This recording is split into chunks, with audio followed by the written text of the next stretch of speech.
నమస్కారము, శుభోదయము. ఈ రోజు నుండి మన భారత చరిత్రలో గతంలో జరిగిన కొన్ని విశేషాలు మీ ముందు ఉంచాలని కోరుకున్నాను. కామన్ ఏరియా బీసీ ఏడి అనేది నేను వాడను. కామన్ ఏరియా అంటే 3వ శతాబ్దం నుంచి 5వ శతాబ్దం వరకు మన భారతదేశంలో యాజ్ఞవల్క ఋషి అని ఒక మహా గొప్ప వ్యక్తి ఉండేవాడు. ఆయన ఋషి.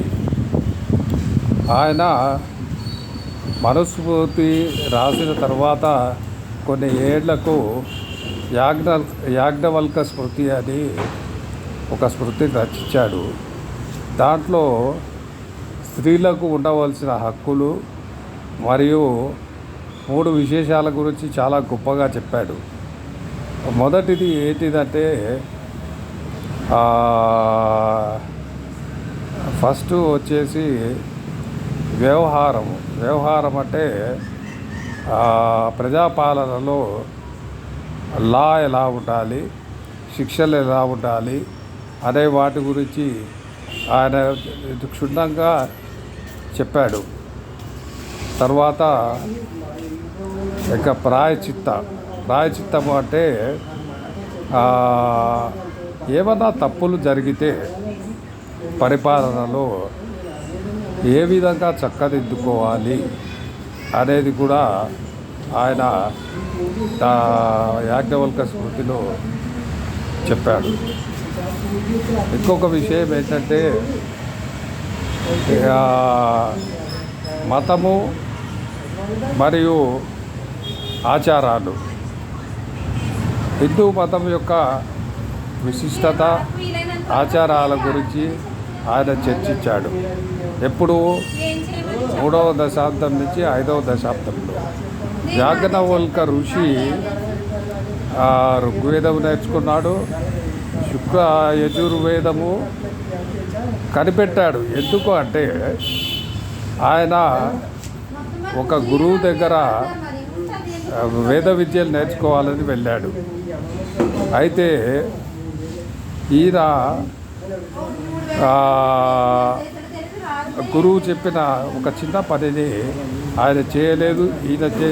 ఈయనకు చేయలేదని తప్పు కూడా లేదు. కాకపోతే ఆ గురువు కోప్పడి నేను నేర్పిన విద్యను త్వజించు అంటే వదిలేసేయి అంటే ఆయన ఆ యొక్క నేర్పిన వేద విద్యను వాంతి రూపంలో వదిలేశాడు. ఆ వాంతి రూపంలో వదిలేసిన పదార్థాన్ని తైత్తిరీయ పక్షులు తిని తైత్తిరీయాలు అనే వేదాలుగా అయ్యాయి. సరే, ఇది అయిపోయాక యాజ్ఞవల్కుడు చాలా శాంతితో మరి వేదం నేర్చుకోవాలి కదా, మరి గొప్ప వ్యక్తి. ఆయన ఏం చేశాడంటే సూర్య భగవానుడి దగ్గరికి వెళ్ళి, అయ్యా నాకు ఇలా జరిగింది, నాకు వేదం నేర్పియాలా అన్నాడు. అప్పుడు సూర్యుని ముందు తపస్సు చేసి ఆ శుక్ల యజుర్వేదము ఆ గుర్రపు డెక్కల శబ్దం ద్వారా ఆ మధ్యలో శుక్ల యజుర్వేదాన్ని కనిపెట్టాడు. ఆ తర్వాత ఈ శుక్ల యజుర్వేదాన్ని దాని యొక్క ప్రాముఖ్యత పెంచేదానికి సరస్వతి మాత కృపకు సరస్వతి మాత దగ్గరికి వెళ్ళి నేను ఈ విధంగా శుక్ల యజుర్వేదాన్ని నేర్చుకున్నాను, అమ్మా నువ్వు సర్టిఫై చేస్తే దీన్ని ప్రపంచంలో అందరికీ చెప్తాను అని అన్నాడు. అంత మహానుభావుడు, గొప్ప వ్యక్తి. ఒకసారి ఏం జరిగిందంటే జనక మహారాజు కొలువులో గార్గి ఆమె ఆస్థాన వేద పండితురాలు జనకుడి దగ్గర. అయితే నిజంగా కూడా ఆమె గొప్ప వేద పండితురాలు. అప్పట్లోనే మన భారతదేశంలో స్త్రీలు వేద పండితులు ఉండేవారు. వాళ్ళు కూడా ఈ యొక్క వాదనలు వేద వాదనలలో వచ్చి గెలిచిన సందర్భాలు కూడా ఉన్నాయి. అయితే ఒకరోజు యాజ్ఞవల్కుడు జనక మహారాజు దగ్గరికి వెళ్తే జనక మహారాజు అంటాడు, ఈ గార్గి అడిగిన ప్రశ్నలకు సమాధానం చెప్తే ఈ 1000 గోవులు తీసుకుపోవచ్చు అని అంటాడు. అప్పుడు యాజ్ఞవల్కుడు అంటాడు వాళ్ళ శిష్యులతో, అయ్యా మీరంతా ఈ గోవులను మన ఇంటికి తీసుకువెళ్ళండి అంటాడు. అప్పుడు గార్గి ఆపుతుంది. ఆపి బ్రహ్మతత్వం గురించి, ఆకాశం గురించి, ఆత్మ తర్వాత అద్వైతం గురించి కొన్ని ప్రశ్నలు అడుగుతుంది. ఆయన సూటిగా సమాధానం చెప్పి గార్గిని ఓడించాయి. ఆ తర్వాత గార్గి ఆమె ఒప్పుకొని యాజ్ఞవల్కుడికి చెప్పుతుంది, అయ్యా నీ ముందు నేను ఓడిపోయాడు. ఆ విధంగా ఆ యొక్క 1000 గోవులను ఆయన ఆశ్రమానికి తీసుకెళ్ళాడు. ఇంకొక గొప్ప విషయం ఏమిటంటే ఆయన ఈ జనక మహారాజు దగ్గర వేద పండితుడుగా కొద్ది రోజులు ఉన్నాడు. ఆయనకు జనక మహారాజుకు బ్రహ్మతత్వం గురించి కూడా చెప్పాడు. అక్కడే మైత్రేయి అనే ఒక వేదిక్ స్కాలర్ అంటే వేద పండితురాలు ఉండింది. మళ్ళీ ఆమె ఒక గొప్ప ఏమంటారు వేద పండితురాలే కాకుండా మంచి ఫిలాసఫర్.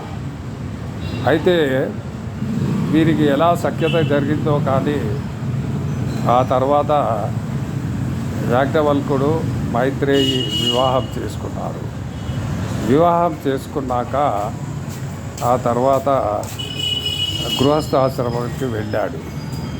అప్పుడు ఇంకొక ఋషి కుమార్తె కాత్యాయని, ఆమె ఇతన్ని పెళ్లి చేసుకోవాలని కోరింది తండ్రితో. అయితే ఈ విషయంలో యాజ్ఞవల్కుడు అన్నాడు, నాకు ఆల్రెడీ పెళ్లి జరిగింది, ఇంకొక వివాహం చేసుకోవడానికి శాస్త్రంగా ఇది మంచిది కాదు అని అంటే, అప్పుడు గార్గి వచ్చేసి కాత్యాయనికి మిత్రురాలు వెళ్ళి ఈ గార్గి మైత్రేయితో మాట్లాడి కన్విన్స్ చేసి ఈ కాత్యాయనితో అంగరంగ వైభవంగా మళ్ళా పెళ్ళి చేస్తుంది. ఈ విధంగా ఆ రోజుల్లోనే ఋషులు 2 భార్యలతో సుఖ సంసారాలు చేశారు. అయితే నేను అనేది 2 వివాహాలు చేసుకోవాలని కాదు. ఆ రోజు అక్కడ ఆ సందర్భంగా అక్కడ ఆ విధంగా ఋషి యాజ్ఞవల్కుడు 2 వివాహాలు చేసుకోవాల్సి వచ్చింది. చివరిగా ఆయన సన్యాసం తీసుకుంటానని మైత్రేయి అంటే పెద్ద భార్య దగ్గరికి వెళ్ళి చెప్తే ఆమె అంటది, ఎందుకు వెళ్తారు, నేను నీకు మరియు కాత్యాయనికి నాకు ఉన్న సంపద ఏదైతే ఉందో ప్రాపర్టీ ఇద్దరికి ఈక్వల్గా పంచుతాను, నేను సన్యాసం తీసుకుంటాను అంటుంది. ఎందుకు అంటాడు. అప్పుడు ఆయన ఈ విషయం చెప్తాడు, ఓల్డ్ అటాచ్మెంట్స్ గురించి, తర్వాత ఈ యొక్క ఓల్డ్ అటాచ్మెంట్స్ నుంచి ఎలా దూరం ఉండాలా అనేది చెప్తారు. తర్వాత ఇంకోటి కోరికల గురించి, ఒక వ్యక్తికి ఒక కోరిక వచ్చిందనుకోండి, ఇంకా కోరికల మీద ఆ విషయంలో చెప్పి మైత్రేయిని కన్విన్స్ చేసి మైత్రేయికి ప్రాపర్టీ ఇస్తాడు. తర్వాత కాత్యాయనికి ఇస్తాడు. ఆ తర్వాత కొద్ది రోజులు ఆయన తపస్సు చేయడానికి వెళ్ళిపోతాడు. తర్వాత కొద్ది రోజుల తర్వాత మైత్రేయికి ఆమెకి ఎందుకో ఏమో ఈ యొక్క భర్త ఏం చేస్తున్నాడు అని చూడ్డానికి వెళ్తే తపస్సులో ఉన్నాడు. తపస్సులో లేచి మైత్రేయి ఒకటే మాట అంటుంది, నువ్వు నాకు ఇచ్చిన ఈ యొక్క ప్రాపర్టీని కూడా కాత్యాయనికి ఇచ్చేస్తా, నాకేమి వద్దు, నాకు కూడా బ్రహ్మతత్వము నేర్పించు, నేను కూడా నీతో పాటే ఉంటాను అంటుంది.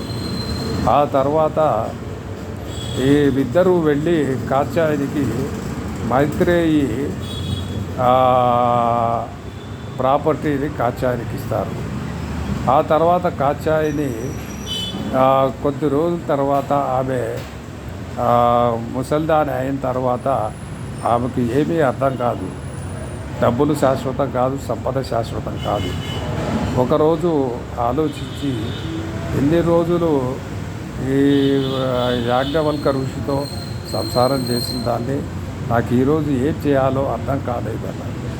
అప్పుడు యాజ్ఞవల్కుని మైత్రేయిని ప్రార్థిస్తుంది. వాళ్ళిద్దరూ కనపడి బ్రహ్మోపదేశం చేసి ఈ యొక్క భౌతికగా ఉండే ఏవైనా కానీ శాశ్వతం కాదు, నీవు యొక్క బ్రహ్మతత్వం తెచ్చుకొని నీ జీవితాన్ని గడపు అని చెప్తారు. ఈ విధంగా గొప్పగా యాజ్ఞవల్క ఋషి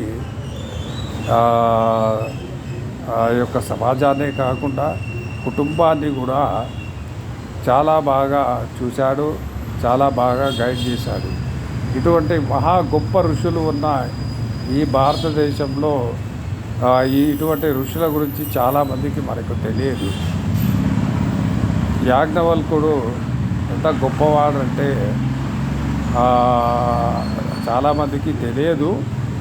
జనక మహారాజు కూడా బ్రహ్మోపదేశం చేశాడు. ఈయన ఇప్పుడు ఈ చెప్పేది ఏంటంటే ఈయన ఎక్కువగా ఈ యొక్క యోగా అనేది meditation is important in yoga అంటే యోగ విద్య గురించి చెప్పాడు. యోగ విద్యలో మెడిటేషన్ అనేది వెరీ ఇంపార్టెంట్ అని చెప్పాడు ఆ రోజుల్లోనే. ఎప్పుడు 3-5 శతాబ్దం కామన్ ఏరా అంటే చూడండి, ఇంత గొప్ప ఋషులు అప్పట్లోనే 3-5వ శతాబ్దంలోనే ఉన్నారు. అంటే భారతీయ హిందూ సాంప్రదాయం గురించి తెలుసుకోవాలంటే చాలా ఉంది. నేను ఇప్పుడు ప్రయత్నం చేస్తున్నాను. ఇంకొక విషయం ఏమిటంటే అప్పట్లో ఈ యొక్క ధర్మశాస్త్రము తర్వాత ఆచారాల గురించి హిందూ గ్రంథాల్లో రచించారు వివిధ భాషల్లో. ఆ తర్వాత వాటిని సంస్కృత భాషలో కంపైల్ చేసి వాటి ఒక స్మృతి కానీ సంహిత కానీ ఆ విధంగా చేశారు. ఆ విధంగా అప్పటి హిందూ ప్రజలకు అందుబాటులో ఉండేది. కాబట్టి హిందువులు అంటే సనాతన ధర్మంలో వాళ్ళు ఎంతసేపు వాళ్ళు చెప్పింది ఏంటంటే సైన్సే. వాళ్ళు ఎక్కువ మాట్లాడింది భారత ప్రపంచ వరల్డ్ అటాచ్మెంట్స్ ఎట్లా ఉండాలి, ఎక్కడ త్వజించాలి అనేటివే చెప్పారు. మళ్ళీ స్త్రీల హక్కుల గురించి మాట్లాడారు, స్త్రీలను గౌరవించారు. ఇదే ఉపనిషత్తులలో కానీ తర్వాత స్మృతులలో కానీ చెప్పారు. అంతకంటే ఎక్కువ ఏం చెప్పలేదు. మా మతం మారండి, మా మతం గొప్పదని ఎక్కడ ఏ ఋషి కానీ చెప్పలేదు. యాజ్ఞవల్కుడు కూడా చెప్పలేదు. ఇంకొక విషయం ఏంటంటే యాజ్ఞవల్క స్మృతి అని ఒక స్మృతి అంటే ఇట్ ఈజ్ లైక్ ఏ మనుస్మృతి. అంటే మనుస్మృతికి యాజ్ఞవల్క స్మృతికి సంబంధం లేదు. మనుస్మృతి ఎప్పుడో రాశారు. మనుస్మృతి తర్వాత రాసిన తర్వాత ఎన్నో ఏళ్లకు యాజ్ఞవల్క స్మృతి వచ్చింది. ఈ యాజ్ఞవల్క స్మృతిని బేస్ చేసుకొని మొఘల్ రాజులు బ్రిటిష్ వాళ్ళు అందులోని కొన్ని లాసు ఫాలో అయ్యారని చరిత్రకారులు చెప్తుంటారు. అయితే బేసిక్గా యాజ్ఞవల్క స్మృతిలో ఆయన ఏం చెప్తాడంటే ఒక్కొక్క విషయం తీసుకొని చెప్తాడు.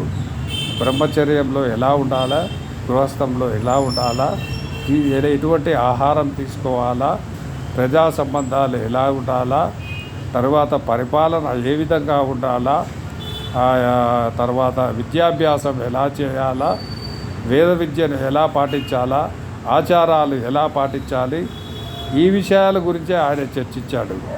ఇక ఏమీ మతపరమైన విషయాలు ఎక్కువ ఏమీ మాట్లాడలేదు. మళ్ళీ ఎవరిని ఈ మతంలో రండి, నా మతం గొప్పదని ఎక్కడా చెప్పలేదు. ఇది ఒక గొప్పతనం. కాబట్టి హిందూ మతం గురించి కానీ సనాతన ధర్మాన్ని గురించి కానీ అందరూ అర్థం చేసుకోవాలి.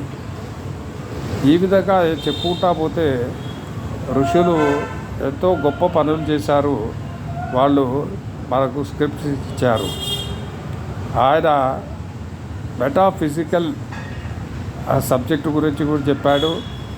తర్వాత ఆకాశము, ఈ యొక్క ప్రకృతిలో ఏం జరుగుతుంది, ఏ విధంగా ఉంటుంది అనేది కూడా ఆ రోజే చర్చించాడు. సో ఇంత మంచి గొప్ప ఋషులు మన భారతదేశంలో కొన్ని వేల సంవత్సరాల కిందనే చెప్పారు. కానీ ఈ యొక్క విదేశీయుల పరిపాలనలో ఏ విషయము బయటికి రాకుండా, ఏ హిందువులకు తెలియకుండా చేశారు. కనీసం ఇప్పటికైనా తెలుసుకోండి. వారు చేసిన గొప్ప పనులు, వారు రచించిన స్మృతులు వివిధ భాషల్లో అందుబాటులో ఉన్నాయి. కాబట్టి హిందూ మతాన్ని, సనాతన ధర్మాన్ని అర్థం చేసుకునే దానికి ప్రయత్నం చేయండి. జై హింద్, జై భారత్.